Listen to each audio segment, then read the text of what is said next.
when I was growing up, we would take these family vacations, and we'd get in this big van. We drove all the time, and we would go around my small town, and we had to make a bunch of stops. We'd get everything packed up, and we'd stop each place. It was always the post office, the bank, and the church. Right? We get in and like, okay, it's time to go, everybody in. And we would go make a stop, and we were just like, Dad, why are we stopping at the church? Why are we stopping at the post office? One more stop. The bank, and all these stops. And when I got older, I realized what was going on. We're going to be gone for a week or 2 weeks, and we had to take care of all the business, last minute things, and all of that things to make sure that we were ready to go. And we would then hop on Highway 4, which is this 4-lane highway that went right through our town.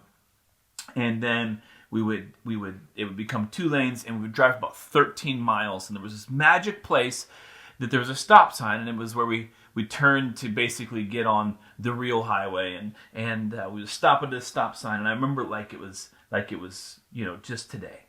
It's like there's a pond over here, and there's maybe a couple truckers going by, not too much traffic, and there's the pond and the trees, and we would stop there at the stop sign. We had just driven 13 miles out of our town after stop after stop after stop. And my dad inevitably would always say this one sentence. And today, I even say it to my kids when it's vacation time. We get to the end of this 13-mile stretch, and my dad would say, well, we're on our way. Well, we're on our way. Well, we're on our way. It would never fail. He would always say it. And it was like, it was ridiculous, because it was like we're on this trip. We're driving to California. We're driving to Texas. We're on this long road trip, and we've only gone 13 miles. And now we're officially on our way. It was like everything was going to be left in one zone, and we were going to go into a new zone. And it could be like a trip where we're going to drive for 3 days without stopping, just 3 days right on through. We're going to drive all the way to Seattle. We're going to drive all the way to Fresno. We're going to drive all the way to Houston. And the trip is just beginning, and we're on our way. But it gave you something to look forward to. Like, we have a destination. It's way out there, and we're beginning right now. Leave it behind, let it go, and be on the way. In the New Testament church, right after Jesus dies, the disciples, they become what we call the apostles, but they're the same people, give or take a few, and then they kept adding to, and then the church grows and expands, and the word of the Lord is going throughout all of the Mediterranean area. As a matter of fact, these Christians, they become persecuted at different times, and people are trying to kill them. And the people who are opposing them start referring to them as people of the way. It's interesting that Saul would be looking. It's like he would go out hunting for people of the way. That they were looking for people who were on the way. And it's like when we become Christians, we aren't so concerned about being on the way. We're more concerned about getting there.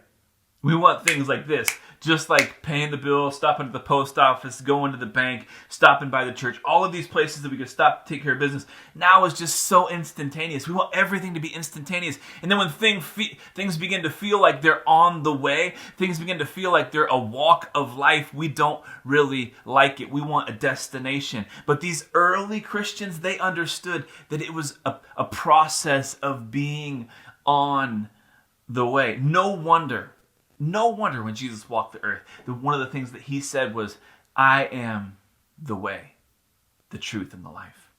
I am the way, the truth, and the life. I am the journey.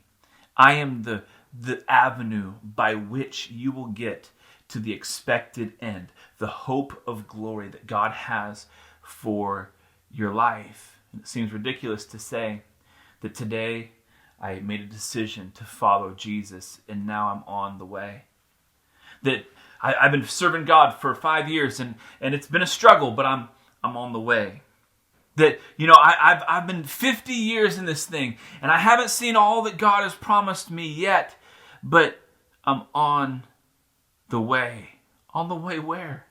Doesn't matter. You're on the way with Jesus. I am the way, the truth, and the life. As a matter of fact, in Isaiah, He's talking to his people who are really kind of lost. They're going through some hard times, and they're going through some places where it feels like maybe God is against them. It feels like they're being attacked and overtaken, and it's like God's people are in great turmoil. And to the prophet, there's this verse that says, "You will hear a voice behind you whispering, 'This is the way. Walk in it.'" And maybe where you are, it feels like it's a struggle. It feels like I'm just going through this thing. I don't know. I think I'm believing in Jesus, but it feels like something that I really can't explain. I think I'm believing in Jesus, but I have all this hardship. Maybe it's not really worth it. Maybe I just need to give up. It's like God is coming from behind you saying, "This is the way. Walk in it." That I have plans for your life. Walk in it. That Jesus is the way, the truth, and the life. Don't give up. Walk in it. And where you are in your life may feel like you've been getting everything ready and you've left one dimension, one zone, just like we left Jefferson, Iowa, the cornfields. We left the struggle of our daily life for a 13-mile journey to get to the place where we could finally say, we're on the way. We're on our way. Can I encourage you today that you need to have this attitude in your life? You need to have this thing where you say, I am on my way. I know I haven't seen everything that God has placed in my life yet, but I'm on the way. I know my kids they're kind of crazy, but we're on the way. I know my marriage isn't where I want it to be. I'm loving my spouse with everything I've got. I'm learning to be a better husband, a better wife. I'm learning to grow my business. I'm learning how to figure out how to be an adult. I'm on my way. I know that this is the way because I hear the voice of God saying, this is the way. Walk in it. The way. In ancient times, they used to have these people called wayfinders. They're people who could figure out the process of finding the direction they should go by the stars, by the earth, by the journey, and they would mark them down. Jesus came as our wayfinder. He showed us how to live life, real life, but the Spirit, interacting with the Father. He even died so that you and I could live in right relationship with God. He calls this salvation, but really it's just an introduction to the way. It's a place where you get to walk out the kind of life that God has for you. Jesus is our wayfinder. He has given us the way, and that way is Him, to live life in life to the full.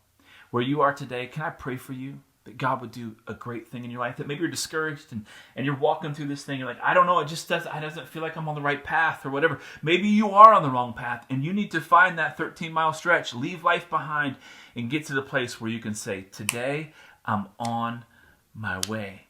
Maybe you're on the way and it feels like, like the next pit stop, the next oasis is out there and I don't know. It feels like a long time that I've been on this road and nothing is progressing. You're on the way. Maybe you're trying to figure out if there's a solution out there. I'm here to let you know that God has given you a solution, a destination. He has a wonderful plan for your life. He desires good things for you.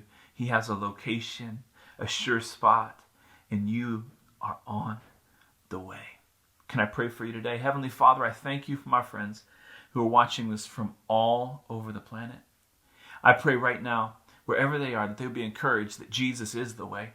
They haven't selected the wrong way. That it's not some kind of false thing. It's not a cult. It's not like some ancient mythological fairy tale. It's not something that just feels good and is good vibes. It is really the way, and it is the way to the life that they have always dreamed of, that you have dreamed of for them to fulfill. Lord, I pray for them that they will be encouraged, full of faith, full of vigor, and ready to go again at the very process, the very journey, the very traveling experience that they signed up for. That even if they're at 13 miles at a stop sign, a few days, a few years, they can say, I'm on the way.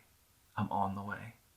And you're greeting them, you're encouraging them to a place that they need to be in, and that place is with you. Father, I know that you are with them, the whole way, and you are saying, this is the way. Walk in it. Encourage them today that they may do great and mighty things in their life and their lifetime with the glory of God. In Jesus' name, amen. Thanks for tuning in tonight, and I'll see you real soon.